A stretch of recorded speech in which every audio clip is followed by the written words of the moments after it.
저는 제 주제는 비트코인과 이더리움이고 그 탈중앙화 관점에서 바라본 블록체인의 보안성입니다.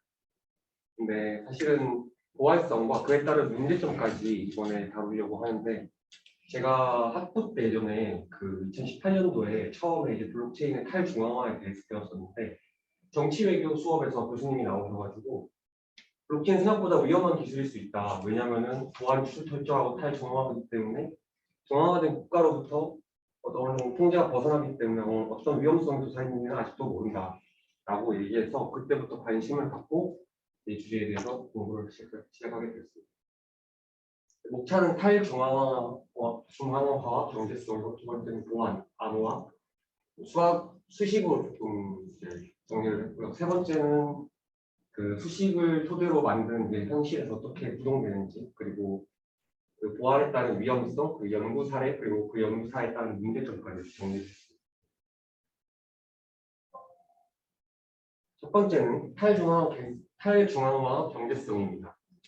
첫 번째 이제 그 블록체인 플랫폼은 공통적으로 중앙화 시스템으로 자유롭다는 것은 이제 모든 분들이 다 아시는 사실인데 이게 왜 그런지에 대해서는 정확한 이렇게 수식을 통해서 보여주기가 참 어렵더라고요. 그래서 그 부분은 조금 이따가 증명을 하는 걸로 하고 우선 기술적 관점에서 봤을 때 힘을 가진 특정 단체로부터 보호받을 수 있습니다. 이거는 즉 그 어떤 중앙화된 힘을 가진 기관이어도 블록체인이 기본적으로 가진 그런 보안성을 뚫어내기가 힘들다는 게 요점입니다. 그리고 이게 어떻게 보면 블록체인 기술의 전제 조건이기도 한 걸로 제가 알고 있습니다. 사회적 관점으로 봤을 때는 경제성 특정 조건을 많이 충족시키지 않아서 화폐로서의 가치가 모호한 상황입니다. 이 부분에 대해서는 그 은행 학술지에서 발간한 그 논문에서 왜 이 경제성 조건이 안 되는지에 대해서 자세한 설명인데 그거 뒤에서 설명하도록 하겠습니다. 우선 이더리움의 경우 제가 사용해 보니까 35개의 컨퍼미션이 필요하고 30개 트랜잭션이 한 1초당 이제 진행되고 있고 비트코인의 경우에는 컨퍼미션이 3개 정도밖에 필요하지 않습니다. 이제 한 1초당 7개의 트랜잭션이 가능합니다. 소요 시간이 짧게는 10분, 길게는 일주일까지 걸렸습니다. 제가 실질적으로 비트를 성공해 왔을 때 일주일까지 기다린 경험이 있습니다. 변동폭이 커서 일주일 정도까지 기다렸다 보니까 제가 그 입금할 때랑 출금할 때랑 가치가 달라서 아직 경제적인 부분에서 상용하기에는 좀 어려움이 있구나라는 생각을 했는데 그걸 방지하기 위해서 이제 받자마자 마이너스 1배로 해지를 걸어 놓으면 좀 그나마 낫긴 한데 여전히 문제점이 있습니다. 이거는 그 이더리움 마스터링 책에서는 그대로 가져온 건데 사실 이 기술이 너무 제가 이야기 난해한 기술이어서 이제 백장 선생님한테 물어봤는데 일단은 이더리움 관리하는 관리자 쪽 입장에서 필요한 기술이라고 제가 이제 들었고 그거에 따른 이제 5가지 이제 특징들이 있는데 첫 번째 결정론 그리고 검증성 그리고 비상관성 비과역성 충돌 방지 이렇게 돼 있는데 이 부분은 공통적으로 개인이 사용하는 거에도 어느 정도 공통적인 특징들이 나타나기 때문에 이 부분은 이렇게만 보고 넘어가고 이제 다음으로 넘어가겠습니다. 이제 개인이 사용할 때 어떤 보안이 있는지에 대해서 일단 어떤 보안으로 이루어져 있는지에 대해서 알기 전에 일단 어떤 수식이 들어가 있는지부터 이해하면 좋은데 일단 기본적으로 모듈러스로 구성이 되어 있습니다. 모듈러스라고 하는 거는 우리 고등학교 때 배웠던 나머지 정리에서 그 나머지 부분인데 여기 일단 P가 17로 되어 있습니다. P가 17로 되어 있는 이유는 16진법으로 구성되어 있는데 17을 제외하고 그 17과 서로 있는 걸 계산하면 총 16개의 수가 나오기 때문에 결과적으로 봤을 때 오히려 파이 함수를 사용하면은 16이 16진법으로 구성되어 있을 때 왜 16진법으로 구성되어 있는지에 대한 증명 과정이라고 생각할 수 있습니다.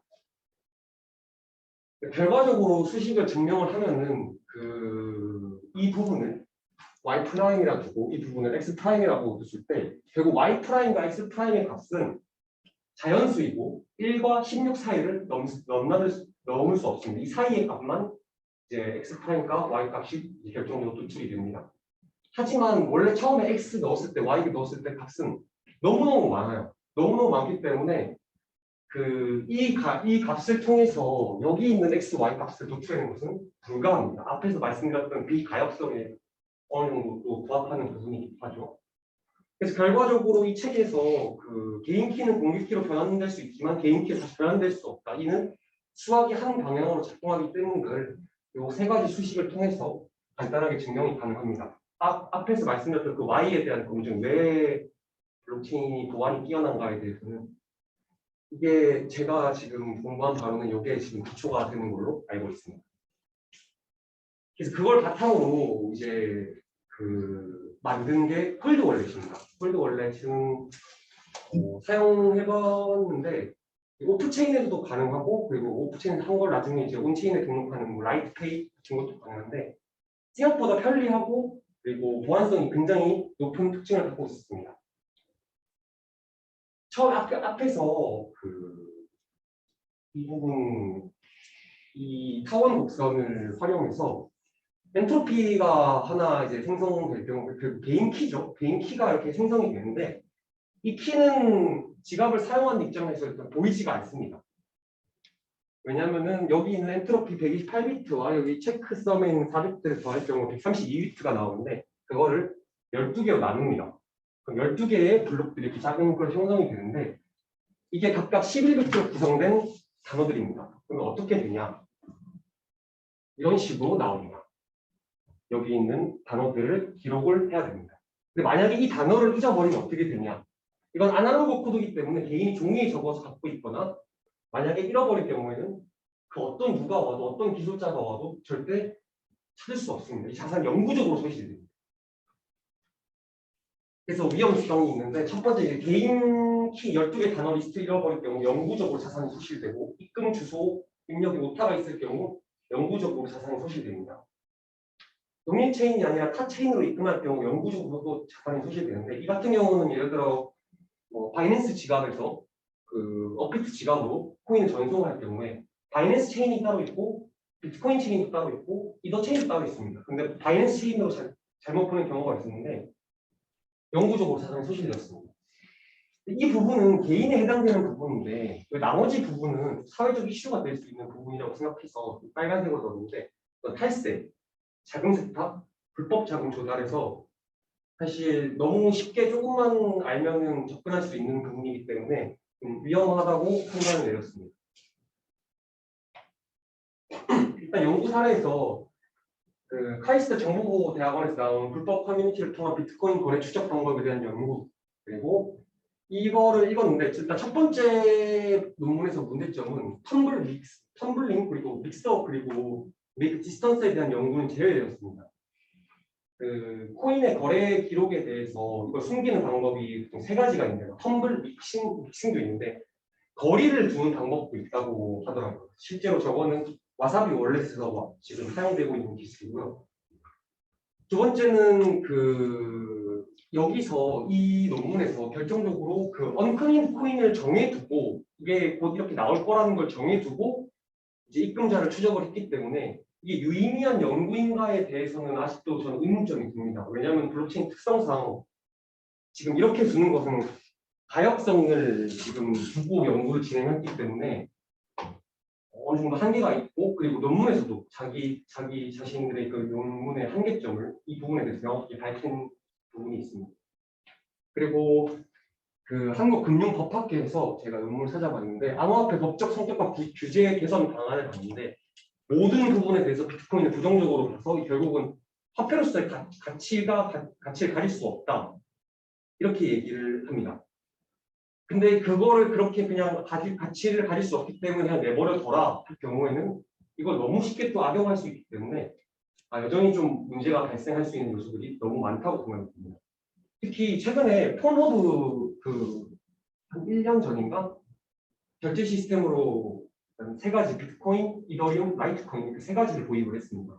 근데 여기서 어떤 문제가 발생을 하냐면은 폰허브에 결제하는 거는 문제가 되지 않습니다. 어떤 코인으로 결제하냐가 문제입니다. 왜 그러냐면은 만약에 누군가가 언클린드 코인, 예를 들어 세탁된 코인은 대부분 언클린드 코인에 속합니다.